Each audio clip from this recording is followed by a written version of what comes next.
السلام علیکم دوستو، قضا روزے کا بیان۔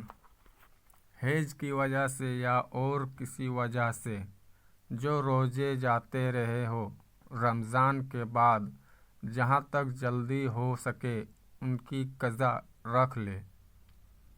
دیر نہ کرے، بے وجہ قضا رکھنے میں دیر لگانا گناہ ہے۔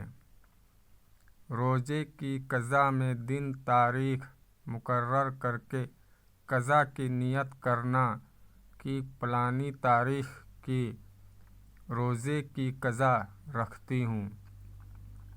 یہ ضروری نہیں ہے، بلکہ جتنے روزے قضا ہوں اتنے ہی روزے رکھ لینے چاہیے۔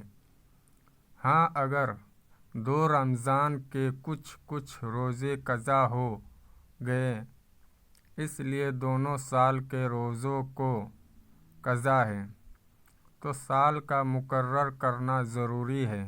یعنی اس طرح نیت کرے کہ فلاں سال کی روزے کی قضا رکھتی ہوں۔ قضا روزے میں رات سے نیت کرنا ضروری ہے۔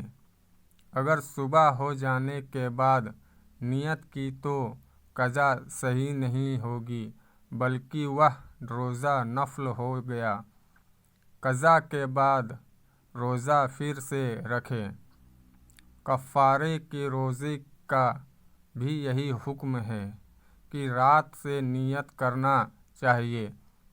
اگر صبح ہونے کے بعد نیت کی تو کفارے کا روزہ صحیح نہیں ہوا۔ جتنے روزے قضا ہو گئے ہیں، چاہے سب کو ایک دم سے رکھ لے، چاہے تھوڑے تھوڑے کر کے رکھیں، دونوں باتیں درست ہیں۔ اگر رمضان کے روزے ابھی قضا نہیں رکھے اور دوسرا رمضان آ گیا تو خیر، اب رمضان کے ادا روزے رکھیں اور عید کے بعد قضا رکھیں۔ لیکن اتنی دیر کرنا بری بات ہے۔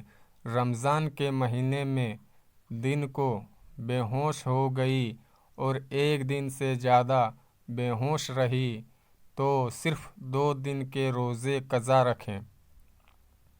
جس دن بے ہوش ہوئی اس ایک دن کی قضا واجب نہیں ہے، کیونکہ اس دن کا روزہ نیت کی وجہ سے درست ہو گیا۔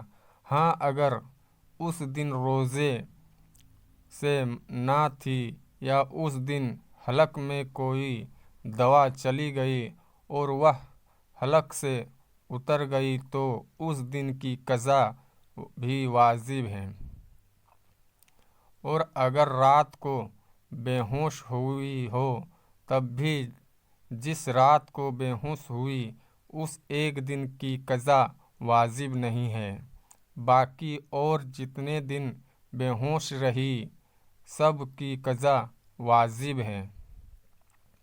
ہاں، اگر رات کو صبح کا روزہ رکھنے کی نیت نہ تھی یا صبح کو کوئی دوا حلق میں ڈالی گئی تو اس دن کا روزہ بھی قضا رکھیں۔ اگر سارے رمضان بھر بے ہوش رہے تب بھی قضا رکھنا چاہیے۔ یہ نہ سمجھے کہ اب روزے معاف ہو گئے ہیں۔ ہاں، اگر جنن پاگل پن ہو گیا اور پورے رمضان بھر دیوالی رہی تو اس پر رمضان کے کسی روزے کی قضا واجب نہیں۔ اور اگر رمضان شریف کے مہینے میں کسی دن جنون جاتا رہا اور عقل ٹھکانے ہو گئی تو اب روزے رکھنے شروع کرے اور جتنے روزے جنون میں گئے ہیں اس کی قضا بھی رکھیں۔